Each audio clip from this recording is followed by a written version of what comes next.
ನಮಸ್ಕಾರ. ಶಿವರಾತ್ರಿ ವಿಚಾರದಲ್ಲಿ ತುಂಬ ವಿಡಿಯೋಗಳನ್ನು ಮಾಡ್ತಾ ಇದ್ದೇವೆ. 2-3 ವಿಡಿಯೋ ಬಿಟ್ಟಿದ್ದೇನೆ ಆಲ್ರೆಡಿ.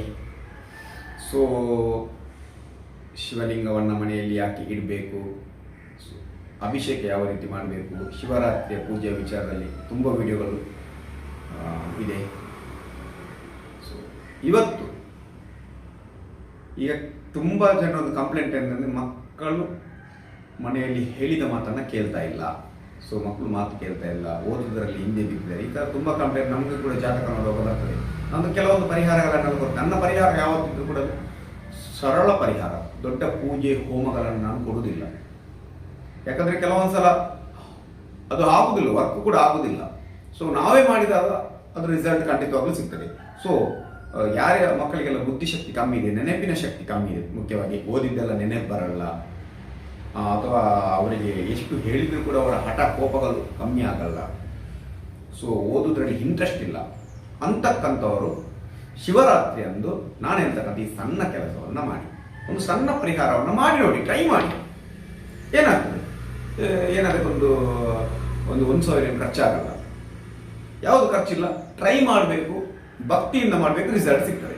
ಏನು ಮಾಡಬೇಕು ನೋಡಿ, ಶಿವರಾತ್ರಿ ಬರ್ತಕ್ಕಂಥದ್ದು ನವರಾತ್ರಿ ಶಿವರಾತ್ರಿ ಗ್ರಹಣ ತುಂಬ ಸಲ ಹೇಳಿದ್ದೀನಿ ನಾನು. ಅದು ಆ ಸಮಯದಲ್ಲಿ ಯಾವುದು ಮಾಡ್ತಾ ಅದು ಸಿದ್ಧಿ ಆಗ್ತದೆ, ನಮಗೆ ಯಾವುದು ಮಾಡ್ತಾ ಅದು ಫಲ ಕೊಡ್ತದೆ, ಶೀಘ್ರ ಫಲಗಳನ್ನೆಲ್ಲ ಕೊಡ್ತದೆ, ಅದರಲ್ಲಿ ನಮಗೆ ಜಯ ಸಿಗ್ತದೆ ಅಂತ. ಸೊ ಆದ್ರಿಂದ ಶಿವರಾತ್ರಿ ಹೊತ್ತು ನೀವು ಮನೆಯಲ್ಲಿ ಶಿವಲಿಂಗ ಇದ್ರೆ, ನಿಮ್ಮ ಮನೆಯಲ್ಲಿ ಶಿವಲಿಂಗ ಇದ್ರೆ, ಇಲ್ಲಾಂದ್ರೆ ದೇವಸ್ಥಾನಕ್ಕೆ ನಾನು ಹೇಳ್ತಕ್ಕಂಥ ಈ ವಸ್ತುಗಳನ್ನು ಕೊಡಬೇಕು.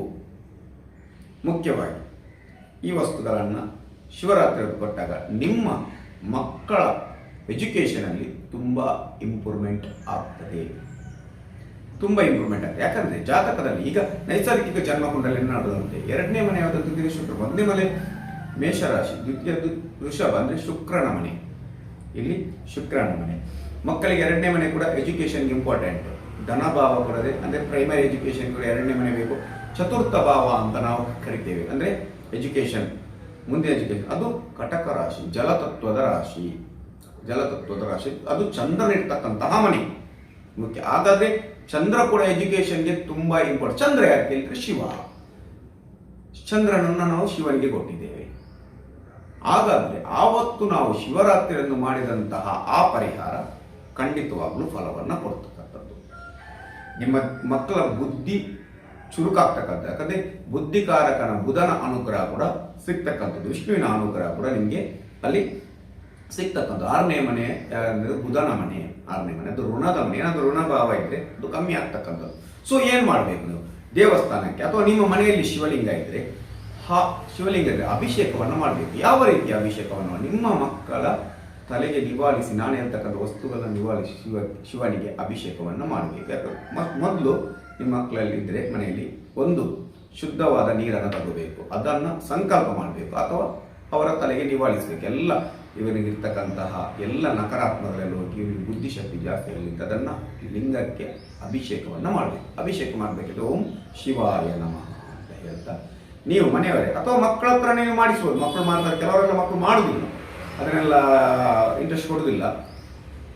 ಅವರ ತಲೆಗೆ ನಿವಾಳಿಸಿ ಅಥವಾ ತಲೆ ನಿವಾರಿಸಿಕೊಂಡು ಬಿಡಲ್ಲ ಅಂದ್ರೆ ನೀವೇ ಸಂಕಲ್ಪ ಮಾಡಿದ್ರೆ ಸಾಕು. ಅವನ ಮಗುವಿನ ಹೆಸರನ್ನು ಹೇಳಿ ನೀವು ಸಂಕಲ್ಪ ಮಾಡಿ ಶಿವಲಿಂಗಕ್ಕೆ ಅದನ್ನು ಸುರಿಬೇಕು, ಅದನ್ನು ಅಭಿಷೇಕ ಮಾಡಬೇಕು ನೀರನ್ನು. ಆ ನಂತರ ಹಾಲಿಗೆ ಸ್ವಲ್ಪ ಸಕ್ಕರೆಯನ್ನು ಹಾಕಬೇಕು, ಹಾಲಿಗೆ ಸ್ವಲ್ಪ ಸಕ್ಕರೆಯನ್ನು ಹಾಕಬೇಕು, ಸ್ವಲ್ಪ ಜೇನನ್ನು ಹಾಕಬೇಕು. ಜ್ಞಾನ ವೃದ್ಧಿಗೆ ಜೇನು ಬೇಕು ಯಾವತ್ತು, ಸ್ವಲ್ಪ ಜೇನನ್ನು ಹಾಕಬೇಕು, ಸಕ್ಕರೆ ಮತ್ತು ಜೇನು ಅದನ್ನೆಲ್ಲ ಸ್ವಲ್ಪ ಮಿಕ್ಸ್ ಮಾಡಿ, ಅದನ್ನು ಮತ್ತೆ ಮಗನ ವಿದ್ಯೆ ಬುದ್ಧಿ ಚೆನ್ನಾಗಿರಲಿ ಅಂತ ಅದನ್ನು ಅಭಿಷೇಕವನ್ನು ಮಾಡಬೇಕು. ಮತ್ತೆ ಅಭಿಷೇಕವನ್ನು ಮಾಡಬೇಕು, ಮತ್ತೆ ನೀರಿನಿಂದ ಅಭಿಷೇಕವನ್ನು ಮಾಡಬೇಕು.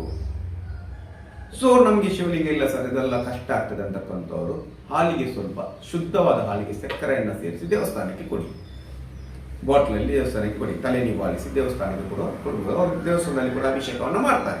ನೀವೇ ಮಾಡಿದರೆ ಬೆಸ್ಟ್, ನಿಮಗೆ ಗೊತ್ತಾಗ್ತದೆ, ನೀವೇ ಮಾಡಿದರೆ ಬೆಸ್ಟ್.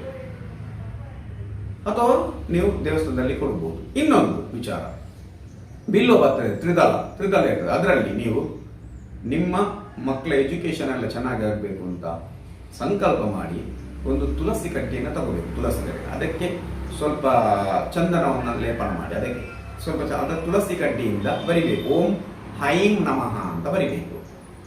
ಅದರಲ್ಲಿ ತ್ರಿದಳದಲ್ಲಿ ಓಂ ಹೈಂ ನಮಃ ಅಂತ ಬರೆದು ಅದು ಶಿವಲಿಂಗಕ್ಕೆ ಅರ್ಪಣೆ ಮಾಡಬೇಕು. ಸಂಕಲ್ಪ ಮಾಡಿ ಅದನ್ನು ಅರ್ಪಣೆ ಈ ರೀತಿಯಾಗಿ ಅದನ್ನು ಇಟ್ಕೊಂಡು ಸಂಕಲ್ಪ ಮಾಡಿ ಅದನ್ನು ಶಿವಲಿಂಗಕ್ಕೆ ಇಡಬೇಕು. ನಿಮ್ಮ ಮನೆಯಲ್ಲಿ ಶಿವಲಿಂಗ ಇದ್ದರೆ ನೀವೇ ಇಡ್ಬೋದು, ಅಥವಾ ದೇವಸ್ಥಾನದಲ್ಲಿದ್ದರೆ ದೇವಸ್ಥಾನದಲ್ಲಿ ಕೂಡ ಇಡ್ಬೋದು. ಒಂದು ಅಭಿಷೇಕವನ್ನು ಮಾಡಬೇಕು. ಹಾಲಿಗೆ ಸಕ್ಕರೆ ಸ್ವಲ್ಪ ಜೇನನ್ನು ಹಾಕಿ ಅಭಿಷೇಕವನ್ನು ಮಾಡಬೇಕು. ಸೊ ನೆಕ್ಸ್ಟ್ ತ್ರಿದಳವನ್ನು ಅದರಲ್ಲಿ ಓಂ ಐಂ ನಮಃ ಯಾವುದರಲ್ಲಿ ಬೇಕು? ತುಳಸಿ ಕಡ್ಡಿಯಲ್ಲಿ ಬರಿಬೇಕು.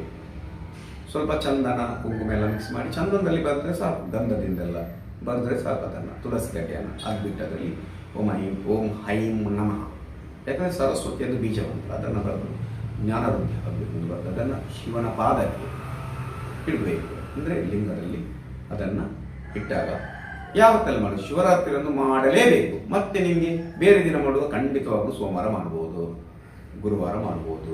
ನಿಮ್ಗೆ ಯಾವಾಗೆಲ್ಲ ಸಮಯ ಸಿಗ್ತದೆ ಅವಾಗೆಲ್ಲ ಇದನ್ನು ಮಾಡಿ, ಯಾವುದೇ ಸಮಸ್ಯೆ ಇಲ್ಲ. ಖಂಡಿತವಾಗ್ಲೂ ನಿಮ್ಮ ಮಕ್ಕಳ ಎಜುಕೇಷನಲ್ಲಿ ಚೇಂಜಸ್ ಬರ್ತದೆ, ಬುದ್ಧಿ ಚುರುಕಾಗ್ತದೆ. ಹೊರತು ಇದೊಂದು ಪಕ್ಕ ಮಾಡಲೇಬೇಕು. ಭಕ್ತಿಯಿಂದ, ಶ್ರದ್ಧೆಯಿಂದ, ನಂಬಿಕೆಯಿಂದ ಮಾಡಿ. ಖಂಡಿತವಾಗಲೂ ಆ ಮಹಾದೇವ ನಿಮಗೆ ಫಲವನ್ನು ಕೊಡ್ತಾನೆ. ನೀವು ಡೌಟಿಂದ ಮಾಡಿದರೆ ನನ್ನನ್ನು ಡೌಟ್ ಮಾಡ್ತಿಲ್ಲ, ಮಹಾದೇವನನ್ನು ಡೌಟ್ ಮಾಡ್ತಿದ್ದೀನಿ ಅಂತ ಅಂದ್ಕೊಳ್ಬೇಕು ನೀವು ಅಷ್ಟೇ. ನಾನೊಂದು ಇಲ್ಲಿ ಕೊಟ್ಟಿದ್ದೇನೆ ವಿಡಿಯೋ, ನನಗೆ ಏನು ಗೊತ್ತಿದೆ, ನಾನು ಏನು ಮಾಡಿದೆ ಅದನ್ನು ಕೊಟ್ಟಿದ್ದೇನೆ. ನೀವು ನನ್ನನ್ನು ಡೌಟ್ ಮಾಡ್ತೀರಾ, ಆ ಮಹಾದೇವರನ್ನು ಡೌಟ್ ಮಾಡ್ತೀರಾ? ಡೌಟಲ್ಲಿ ಯಾರು ಮಾಡಬೇಡಿ, ಮಾಡೋದೇ ಬೇಡ. ನೀವು ನಂಬಿಕೆ ಇದ್ದರೆ ಮಾತ್ರ ಮಾಡಿ, ಶೀಘ್ರ ಫಲ ನಿಜವಾಗ್ಲೂ ಸಿಗ್ತಕ್ಕಂಥದ್ದು. ಇದಿಷ್ಟು ಇವತ್ತಿನ ವಿಡಿಯೋದಲ್ಲಿ. ಮುಂದಿನ ವಿಡಿಯೋ ಜೊತೆ ಬರ್ತೇನೆ. ನಮಸ್ಕಾರ. ಓಂ ನಮಃ ಶಿವಾಯ.